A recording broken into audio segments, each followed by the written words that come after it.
Hey guys, Steve Colson here with Guns and Tactics. We're in Tacoma, Washington for Triggrcon 2017, and we are stopping by the Arsenal Democracy booth, hang out with Dave and James. James with Mayhem Syndicate, Dave's with Arsenal Democracy. They've been doing some work together, we'll talk about. But right now, when I throw it off to Dave, Dave, what are we doing new this year? All right, so the last time we saw you was SHOT. That's right. So we had the 8015, we had the 8016. We brought a new proto to range day yesterday, and it was basically we took an old AK that didn't really work. We started slapping on some other parts, and we were kind of code naming it the 8047. So this design is actually by a friend of mine named Ethan Dublin, and we're actually going to be collaborating together to do an M-Lock version in the future, and we're going to slim it down a little bit. But the really cool thing about it is this ratchet charging handle. So it actually, I'll make sure the safety's down. You can actually lock it to the rear like an MP5. MP5, right. A lot of guys were loving it at the range yesterday because myself included. So, I'm a lefty. I've never really had that problem with racking, right. But obviously righties are having to do this kind of thing like that, or turning it and racking it. With this, guys are able to basically rack it. They can lock it to the rear. They can just rack it like that. Clear stoppages and malfunctions. And we put upgraded springs. We used ALG springs, so Geissele is always great. ALG trigger. This is actually from Krebs. It's as a righty, you can sit there and pop that thing, safer fire pretty quickly. You lock the bolt back. You can also lock the bolt to the rear on this side. I'd probably use it that way as a lefty. Gotta love Krebs, I got them on mine. Yeah, and then like that Geissele trigger is just, most people will go, hey, AK trigger is pretty good. Some of them are, some of them aren't, but if they're Geissele triggers, they're always good. So, and then this rail system, basically, this rail and this ratchet charging system are meant to work together. So this replaces the whole gas tube. Okay. And it's adjustable. You can adjust it for multiple size AKs. This is the Sega. I believe they'll work on some of the Romanians. I think Yugos are coming out pretty soon. And like I said, we'll have M-Block and some other stuff. But it's ultra rigid. It's not like you're taking a rail and you're putting it, just slapping it on an AK. With this, you've got multiple points of contact. 1, 2, 3 screws there. Those bolt into the actual ratchet charging system. Then you've got all the bolts here, you've got several here, and then we have basically a secondary trunnion underneath. Okay. And all those sink heat away, and they don't touch the barrel. So guys were shooting it, and they're like, man, I'm used to an AK feeling that whip when you're shooting it. So it reduces recoil, it feels more rigid, and then guys have just been absolutely loving it. They haven't felt the heat. Right. Sinks heat away, that's a big thing. Guys were asking about putting an optic. They wanted to mount an optic forward. We were running a GG&G off this optic mount here, but if you wanted to run something here, people were like, what about I think it's called an Ultimac, how it basically just super hot, it'll burn out an RMR. With this, we haven't seen that kind of heat transfer because we've got, I don't want to flag you, but we got so much material there, it actually eats a lot of that heat for longer. So you can really kind of rapid fire and get down with it. Sure. Now, this right now is one-off, right? This is a one-off. Okay. We're working on a couple other things. I don't want to reveal too much, but we do kind of want to, aside from just slimming down the rail, we've talked about some modular mag wells to maybe do some caliber change, and then potentially a whole new receiver concept for guys to maybe build them at home. So not for the public yet, but hopefully soon, because it's pretty awesome, guys. We shot yesterday at the range day. It tracks well, feels well. This actually feels really nice. You using rail scales inside? Yep, I threw some rail scales on there. They feel awesome, and again, these ones they're the polymer ones, not the G10. Yeah, so pretty killer. Yeah, and this is really great. This charging handle's pretty unique. So, all right, Dave. Well, that's cool. What else you guys got going on? So, you're familiar with Blackside. We talked about Blackside before. We've gotten a lot of user feedback, a lot of hard use guys, to include James. Guys are aggressively holstering, reholstering constantly. Even yours. So yours is what, 2 years old? Right. You sent it to me, we redid it, and that's 2 years of wear, still functional. Yeah. But guys want it to last and last and last in extreme environments, which is why we came up with what we call Blackside E2. Blackside E2 is basically a whole new process. It's amended into our patent.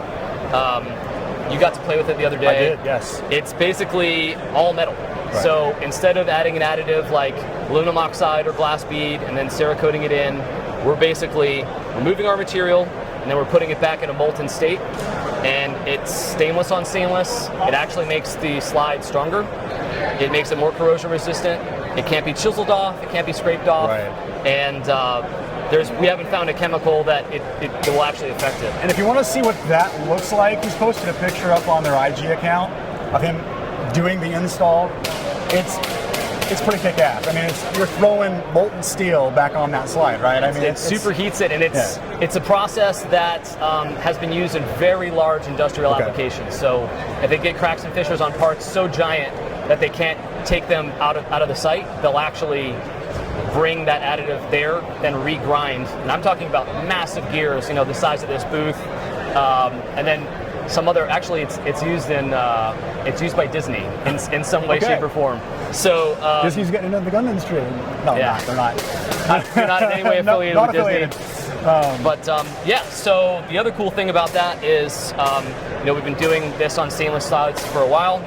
We happen to think stainless slides are superior to the regular Glock cast slides. So we're actually going to start offering this separately. Awesome. So within the next couple months, we're going to have 19s and 17s available for purchase, just like this.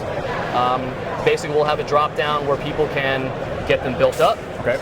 People can, so we can install our maritime cups, install our firing pin, install a barrel system we're going to talk about pretty soon, and a couple other things, sights, you name it. And we'll give an RMR cut option, a Delta Point cut option, some other stuff. So we'll give people a lot of options there.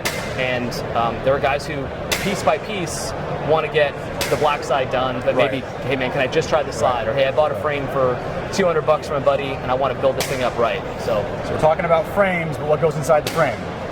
Well, we've got the switch trigger. We brought the switch trigger. Switch has been killing it this year.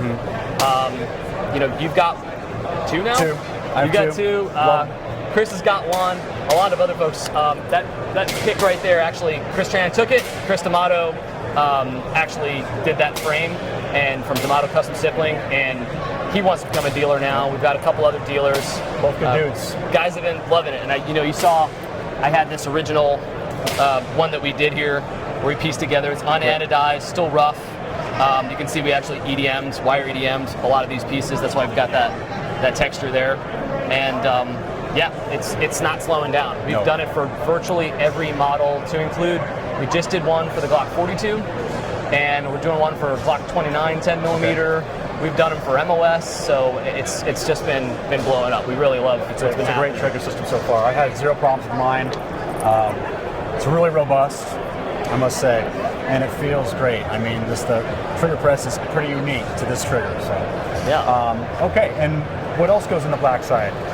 So, I'll introduce James Markham of Mayhem Syndicate, and So, Dave and I this is my slide that I bought from Dave like a long time ago. Okay. You can see some wear on it and everything. But you guys, some people had seen our comp that we had come out with, and it was, the whole idea behind it was to take a G19, comp it, and have it fit in a G17 holster. That was always the plan. So overall length, you're lining up a Glock 19 slide with a Glock 17. Makes perfect sense. With a comp on it. Yeah. So in order to do that, we had to do our own barrel and everything like that. We had to cut the barrel down, recrown it, and then put our attachment system on. So one day I actually just called Dave. I was like, hey man, I want to order another gun. And he was like, why? And I said, well, I want to make a special comp that kind of fits the contour of your slide. And he was like, are you that Mayhem guy? We need to talk. So we got on the phone, and he was like, I have a sweet idea for your attachment system. And the idea was pretty elegantly simple. Instead of, our old attachment system had a roll pin that it had a flat on the barrel, you'd screw the comp on, and then you just tap the roll pin in. First time it was a little tight, and then the next few times it was fine. But what could be better than no tools at all, right? So Dave goes, hey, how about we do a spring-loaded detent so you can just finger install it? So that's what we did with the new system. Instead of like the flat that we had on the bottom and then tapping the roll pin in, Dave reached out to some people, hooked up a custom detent that we had put in here. Our boys up north at Dynamic Manufacturing hooked up the comp system itself and did all the prototyping on where to put our little our detent divot in the barrel. So basically, the way that it works now is you put your barrel in, and then you just put it on. Put it on. Take it off, you just do the opposite. That's insane. That's great. So obviously some awesome applications, and for us, we saw when Dave reached out with this idea, I was like, we need to do that. We absolutely have to do that, and it's developed into a good relationship. Okay. You're talking about switch triggers. I think I have 7 of them now. That's true. I gotta catch up. Yeah. I've seen Dave's designs for a long time, and always saw that there was just really good things going on at AD, so it was actually just a really good thing that the relationship worked out, and we're excited to bring this out as an update. So these barrels, can a customer put the barrel, send the barrel to you and revise it, or is it something you have to make? We're going to make it in-house. Okay. The reason for that is, so lightweight. Yeah, so that one's aluminum. We're going to switch it over to stainless steel, and then just anodize or black nitride it, which won't really add any weight at all. But that's one of the things that people were really liking about ours is, some of the bigger comps, you draw that gun and it actually changes your draw mechanics. Right. Down. So easy. I've never touched this before, and that was cake. I mean, too easy. You can do it without looking at it, and that was kind of, again, I wasn't a comp guy. I didn't think anything about it. James will tell you. I was like, dude, I don't know, man. We really need to tame the mighty 9mm. What's the big deal? And he, I got one, right, and I shot it. I shot it in 19, and I was like, okay, this is something. But my biggest hangups with comps before was, if you look at the roll-in style, some of the other ones, they're ultra long. So it's like, hey, we'll give you a comp. This comp will reduce the recoil, and it only brings it to Glock 34 length. I thought that's totally lost the application of what a 19 is supposed to be. And then the other thing was the way they attach. So I mean, the threads are the weakest part of this barrel. It's ultra thin. What they did, I think, was really cool, because instead of using set screws, we've got a roll pin. We can still push it in and out, but it still required a tool. And I just got done working on the 8047, so that's when I talked to James and I said, hey man, this idea I've got is basically, we're going to reverse this detent. It might do something off the shelf. We might have to make it custom, and it ended up being custom. And yeah, the application is great. And so basically now we're going to link up. These barrels we're going to do them. Okay. We're going to do them with the same material we do the 8016 barrels out of. Okay. And the cool part is every time you cut a barrel blank, you've got remnants. And those remnants can't really be used for anything. Now they can. Those remnants already have a borehole. There's completely concentric. Yeah. We can just open that up to this size, and now we can make these out of 416 also. So we have like materials. Aluminum, especially anodized, has a great Rockwell, great corrosion resistance. We're going to take that to the next level with nitride, so we don't have to worry about this expanding at a different rate. Not that it's been an issue, but when we start getting into some of the heavier calibers, and we will, we're going to get into probably some 40, probably some 357 SIG. We want it to be able to just take anything. Okay. And then the detent system, some folks are worried, hey, like, it's too good to be true. For those folks, I can go, we have tried to monkey this off. We tried to vice it and monkey it off. It's not happening. It's not going to recoil off. It's not going to pop off. And if it keeps a muzzle device on an AK, it'll keep a muzzle device on a 9mm, a 40, a 357 SIG, 45, even 10. And the other cool thing that we talked about is, so there's another thing that you screw on your barrel that when you shoot 10, 15 rounds through it, you always want to check and make sure it's still on, because it'll work its way off. And I think that's partially why some people have O-rings. Some people have, also put heat shields on their pistol suppressors, because after they get hot enough, they can't even touch it to get it tight again. We figured out we don't really need that many threads. If we have a spring-loaded detent kind of system on one of those things, we think the applications for that are pretty great too. Awesome. So I think there's going to be a lot coming out. You're going to see a lot of collaborating between us. We really wanted to make the Mayhem Syndicate a syndicate of a bunch of guys who are vets that have great ideas and great designs, and I think we're going to see some really cool stuff coming out. It sounds like.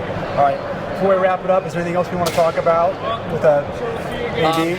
We've just got, we've got our magwells out here, Gen 3 and Gen 4. Okay. I think we may have just had Gen 3 at SHOT. I think you're correct, yes. And then, our F-117, our AMRs, those have been selling great. This has been, so far, a huge accessory year. Yeah. I don't think that's going to slow down. So we're going to work on more accessories, things like this, more stuff like that. And I think it's going to be a great year for us. I think by SHOT we're going to have some cool stuff coming out. We can't wait. I'd love to see the collaboration between all you guys. And if they want to find out more about AD and Mayhem, how do they go about that? For us, website, Instagram. If they have specific inquiries, our email system, I'm the one who personally responds to them, so I'll get back to them right away. And Instagram, we got a couple guys running it, so we'll get back to people pretty fast. Website's what? Mayhem-syndicate.com. Okay. And then AD is? And then arsenaldemocracy.us, and we're at Arsenal_democracy. That's on Instagram, and then on Facebook, Arsenal Democracy. You'll find us as well. All right, guys. Steve with Guns and Tactics, Tacoma, Washington, Triggercon 2017. Signing off. Check us out at gunsandtactics.com for more information, and hope to see you here. Thanks, guys.